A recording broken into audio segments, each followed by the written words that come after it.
Hello everyone, welcome to exam Gurukul channel. तो चलिए बिना देरी किए शुरू करते हैं आज की अपनी वीडियो। टेंस के बारे में जैसा कि आपको पता है, ये टोटल है 12, जिनको हमने एक कहानी के ज़रिए याद किया था कि एक टेंस राजा था, उसके 3 मंत्री, प्रेजेंट, पास्ट, फ्यूचर, फिर उन तीनों मंत्रियों के 4-4 सर्वेंट्स थे, जिसमें से हमने इंडेफिनिट के बारे में तो पढ़ लिया है कि इंडेफिनिट टेंस क्या होता है। तो आज हम कवर करेंगे इस वीडियो में कंटिन्यूअस टेंस, उसके बाद परफेक्ट और उसके बाद परफेक्ट कंटिन्यूअस पर वीडियोस आएंगे। तो ठीक है, तो चलिए देखते हैं कंटिन्यूअस टेंस क्या होता है। कंटिन्यूअस टेंस को ही प्रोग्रेसिव टेंस भी कहा जाता है, तो इन दोनों में कंफ्यूज मत होना, दोनों सेम ही हैं। कंटिन्यूअस का मीनिंग होता है कोई एक्शन जो कंटिन्यू हो रहा है, खत्म नहीं हुआ है, चाहे अगर पास्ट में है, चाहे फ्यूचर में है, चाहे प्रेजेंट में है। राइट जैसे कि वह जा रहा है, ये काम अभी हो रहा है, वह गया नहीं या वह जा चुका है नहीं, एक्शन फिनिश नहीं हुआ है, एक्शन जारी रहता है। तो चलिए एक एक करके इनको समझते हैं। सबसे पहले आता है हमारा प्रेजेंट कंटिन्यूअस टेंस। हिंदी में जो वाक्य इस पर अंत होते हैं, जैसे कि रहा है, रही है, रहे हैं, ये आपको देखने को मिलेगा। खा रहा है, खा रही है, खा रहे हैं। अब इसका स्ट्रक्चर समझते हैं। अफर्मेटिव में हम सबसे पहले क्या लगाते हैं? Subject plus verb. देखिए बीच में जो सारा झोलमाल है ना, वो सिर्फ वर्ब का है और लास्ट में ऑब्जेक्ट अपनी जगह है। तो हमें क्या करना है? इज आर एम लेना है और वर्ब की फर्स्ट फॉर्म में आईएनजी लगाना है। इज आप सिंगुलर के साथ लगाएंगे, आर आप प्लूरल के साथ लगाएंगे, और एम का जो कॉन्सेप्ट है वो तो आई के साथ रहता ही है। नेगेटिव सेंटेंसेस में नॉट की place value is are am और वी वन के बीच में रहेगी, ये आप ध्यान से देख लें। अब इंट्रोगेटिव सेंटेंस का स्ट्रक्चर देखते हैं। सबसे पहले हेल्पिंग वर्ब यानी इज आर एम, उसके बाद subject, not, V one, I N G, object. अगर क्वेश्चन दूसरे टाइप का आता है यानी कि क्वेश्चन वर्ड से स्टार्ट होता है, तो सबसे पहले आप क्वेश्चन वर्ड रख देंगे, यानी डब्ल्यू एच फैमिली का वर्ड रख देंगे। उसके बाद पूरा स्ट्रक्चर सेम रहेगा। अब यहाँ पर आप एक बात ध्यान से देखिए कि अफर्मेटिव सेंटेंस से कैसे हमने इज़ारे बाहर लेकर इंट्रोगेटिव बना दिया है, और सब्जेक्ट अगर नॉट है तो सब्जेक्ट नॉट आ जाएंगे, अदरवाइज सब्जेक्ट के सामने V one. W H family का कोई वर्ड है तो उसको सबसे पहले रख देंगे, और नॉट आप तभी लगाएंगे जब सेंटेंस में रिक्वायरमेंट होगी। राइट बस मैंने प्लेस वैल्यू दिखाने के लिए आपको यहाँ पर नॉट को सर्कल करके दिखा दिया है। तो चलिए अब आगे एक एक करके इनके एग्जाम्पल्स देखते हैं। मैं खाना बना रही हूँ, आई एम कुकिंग फूड। आई के साथ एम, फिर वी वन यानी कुक में आई एन जी लगा दिया और ऑब्जेक्ट आ गया हमारा फूड। अब इसका नेगेटिव सेंटेंस बनाइए, I am not cooking food. तुम नाच रहे हो, यू के साथ आर आता है, यू आर डांसिंग। इसका नेगेटिव क्या होगा? You are not dancing. Rohan सो रहा है, रोहन इज स्लीपिंग। नेगेटिव बनाइए, रोहन इज नॉट स्लीपिंग। लड़के क्रिकेट खेल रहे हैं, boys are playing cricket. Negative, boys are not playing cricket. तो चलिए अब बनाते हैं इनके इंट्रोगेटिव सेंटेंसेस। क्या तुम नाच रहे हो? Are you dancing? Second type interrogative sentence और बनाइए, तुम कैसे नाच रहे हो? How are you dancing? क्या रोहन सो रहा है? हेल्पिंग वर्ब सबसे पहले, इज रोहन स्लीपिंग? रोहन कहाँ सो रहा है? Where is Rohan sleeping? यहां पर हमने वेयर को सबसे पहले लिया और बाकी सारा स्ट्रक्चर सेम है। नेक्स्ट, क्या लड़के क्रिकेट खेल रहे हैं? Are boys playing cricket? लड़के क्रिकेट क्यों नहीं खेल रहे हैं? ये देखिए नेगेटिव भी हो गया क्वेश्चन के साथ साथ। Why are boys not playing cricket? I hope structure आपको क्लियर हो रहा होगा कि हमें कैसे बनाना है। अब तक स्ट्रक्चर आपके दिमाग में बिल्कुल प्रिंट हो जाना चाहिए।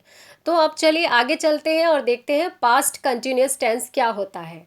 हिंदी में वाक्यों का अंत होता है रहा था, रही थी, रहे थे पर। जैसे कि जा रहा था, जा रही थी, सो रहे थे, खा रहे थे। अब देखते हैं इसका स्ट्रक्चर क्या होता है। अफर्मेटिव कैसे बनेगा? पहले subject plus was were plus V1 plus ING plus object. Was were इसलिए आया क्योंकि था थी ते आया है, और वॉज सिंगुलर के साथ आता है और वर प्लूरल के साथ आता है। नेगेटिव स्ट्रक्चर क्या रहेगा? नेगेटिव में आप ध्यान से देखिए, वॉज वर और V1 के बीच में हमने नॉट लगा दिया है, जैसे पहले इज RM और V1 के बीच में लगाया था। आप पोजीशन समझते जाइए, सबकी प्लेस वैल्यू कहाँ है, फिर आप कोई भी टेंस बना सकते हैं। इंट्रोगेटिव में हमने क्या किया है? वॉज वर को सबसे पहले बाहर निकाल दीजिए। देखिए, वॉज वर को हमने बाहर निकाला और इंट्रोगेटिव बना दिया। बाकी क्या रह जाएगा? Subject plus not plus V1 plus ING plus object. अगर क्वेश्चन वर्ड से स्टार्ट होता है सेंटेंस, वो सबसे पहले रख देंगे आप, या WH फैमिली का कोई भी वर्ड जिसे हम क्वेश्चन वर्ड बोलते हैं। बाकी स्ट्रक्चर बिल्कुल सेम रहेगा, राइट? तो इतना कॉन्सेप्ट तो आपको क्लियर होता जा रहा होगा। और नॉट तभी लगाएंगे जब रिक्वायरमेंट होगी, बस प्लेस वैल्यू याद कराने के लिए मैं बार बार नॉट आपको दिखा देती हूँ, ठीक है? तो स्ट्रक्चर आप अपने दिमाग में अच्छे से छाप लीजिए। अब चलते हैं इनके एग्जाम्पल्स पर। मैं खाना बना रही थी, अब पास्ट की बात हो रही है ना, तो I was cooking food. Negative बनाते जाइए hand to hand. I was not cooking food. तुम नाच रहे थे, यू वर डांसिंग। नेगेटिव बनाइए, you were not dancing. Rohan सो रहा था, Rohan was sleeping. Negative sentence बनाइए, रोहन वॉज नॉट स्लीपिंग। लड़के क्रिकेट खेल रहे थे, boys were playing cricket. Boys were not playing cricket. तो अब बनाते हैं इंट्रोगेटिव सेंटेंसेस। पहला सेंटेंस है, क्या तुम नाच रहे थे? Were you dancing? Second sentence है, क्या रोहन सो रहा था? Was Rohan sleeping? क्या लड़के क्रिकेट खेल रहे थे? आपको सिंगुलर और प्लूरल का बहुत ध्यान रखना है। Were boys playing cricket? I hope guys अब तक सारे पॉइंट्स आपको क्लियर होते जा रहे होंगे। तो चलिए अब सेकेंड टाइप के क्वेश्चंस बनाते हैं। पहला सेंटेंस है, कल तुम क्या पढ़ रहे थे? What were you reading yesterday? Mohit कहाँ सो रहा था? Where was Mohit sleeping? लड़के फुटबॉल कब खेल रहे थे? When were boys playing football? आप ध्यान दीजिए कि कैसे हमने क्वेश्चन वर्ड को सबसे पहले रखा है, फिर बाकी सारा स्ट्रक्चर वही है। अब आते हैं फ्यूचर कंटिन्यूअस टेंस की ओर। हिंदी में जो वाक्य होंगे उनके लास्ट में आपको दिखाई देगा रहा होगा, रही होगी या रहे होंगे। अफर्मेटिव स्ट्रक्चर क्या है, इसको ध्यान से समझिए। Subject plus will shall plus be plus V1 ING और ऑब्जेक्ट, यानी कि यहाँ पर हमारी जो वर्ब है वो क्या हो जाएगी? विल या शैल, विल बी या शैल बी, ऐसे करके लगाएंगे। और नेगेटिव में नॉट आप इन दोनों के बीच में लगाएंगे, यानी कि विल नॉट बी या फिर shall not be. Interrogative sentences में सबसे पहले क्या करेंगे? हेल्पिंग वर्ब ले लेंगे, यानी कि विल शैल को हमने आगे उठा लिया, फिर सारा स्ट्रक्चर वही रहता है। क्वेश्चन वर्ड आता है तो उसको सबसे पहले रख देंगे, ठीक है ना? देखिए, विल शैल को हमने उठाकर सबसे आगे रखा, क्वेश्चन वर्ड है तो उसको उससे भी पहले आगे रख दिया। अब नॉट आप तभी लगाएंगे जब रिक्वायरमेंट होगी। मैं प्लेस वैल्यू हर बार आपको याद दिलाती हूँ। अब आई थिंक सारी चीज़ें क्लियर हो रही होंगी। देखिए, बस हेल्पिंग वर्ब को बाहर ले लीजिए, बाकी स्ट्रक्चर सेम रहता है। अब इसके कुछ एग्जाम्पल्स देखते हैं।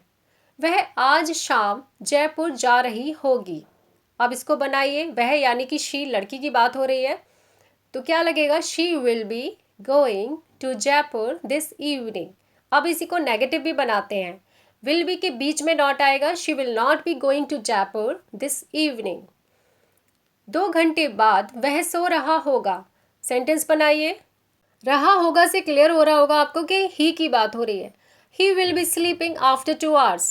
आप नेगेटिव सेंटेंस बनाइए, विल बी के बीच में नॉट लगाइए। He will not B sleeping after 2 hours। I think आपको अभी क्लियर होती जा रही होंगी चीज़ें। एक सेंटेंस और लेते हैं। कल शाम वे क्रिकेट खेल रहे होंगे। कल शाम की बात हो रही है, यानी फ्यूचर की बात हो रही है, टुमारो इवनिंग की। They will be playing cricket tomorrow evening. अब इसी को नेगेटिव बनाइए। They will not be playing cricket tomorrow evening. देखिए अभी तक कोई भी मेरे ख्याल से प्रॉब्लम नहीं लग रही होगी। आप छोटे सेंटेंसेस से स्टार्ट किया था और कितने बड़े सेंटेंस बनाने तक पहुंच गए हैं। तो चलिए अब लेते हैं इंट्रोगेटिव सेंटेंसेस।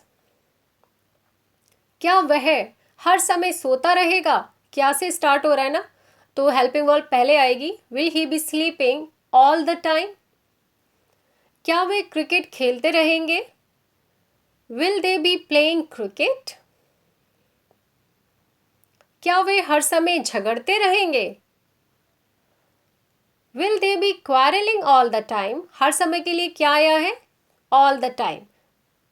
सबसे पहले आप हेल्पिंग वर्ब, फिर सब्जेक्ट, फिर वर्ब में आईएनजी लगाना तो अब आपको अच्छे से आ गया होगा। तो चलिए अब बनाते हैं सेकंड टाइप इंट्रोगेटिव सेंटेंसेस। वह हर समय क्यों सोता रहेगा? Why will he be sleeping all the time? वे क्रिकेट क्यों नहीं खेलते रहेंगे? Why will they not be playing cricket? तुम कब तक यात्रा करते रहोगे? कब तक के लिए हाउ लॉन्ग लगेगा और फिर बनाइए how long will you be travelling. Guys आपको एक बात समझ आ गई होगी कि हेल्पिंग वर्ब के साथ वर्ब की फर्स्ट फॉर्म में आईएनजी लगाना ही कंटिन्यूस टेंस की सबसे बड़ी पहचान है, राइट? तो चलिए अब आता है हमारा प्रैक्टिस टाइम। जो आपने सीखा है उसे चेक करते हैं। यहाँ पर मैंने सभी टेंसेस के अफर्मेटिव सेंटेंस को लिखा है और आपको इसका नेगेटिव और इंट्रोगेटिव बनाना है। अब आप वीडियो को पॉज कर लीजिए और उसके बाद एक एक करके हम अपना आंसर चेक करते हैं। तो चलिए पहला सेंटेंस है you are working on your science project. इसको हमने कैसे बनाया? You are not working on your science project. Are you working on your science project? Second है he was waiting for your study. He was not waiting for your study. Was he waiting for your study? I will be reading books this evening. I will not be reading books this evening. Will I be reading books this evening? I hope guys ये video आपको पसंद आई होगी, सारी चीज़ें clear भी हुई होंगी। अगर ये वीडियो वाकई में आपको पसंद आई है और समझ भी आई है तो आप इसे लाइक कर सकते हैं, शेयर कर सकते हैं और सब्सक्राइब भी कर सकते हैं। थैंक्स फॉर वॉचिंग और नेक्स्ट वीडियो में हम परफेक्ट टेंस के बारे में बात करेंगे। Bye bye, take care.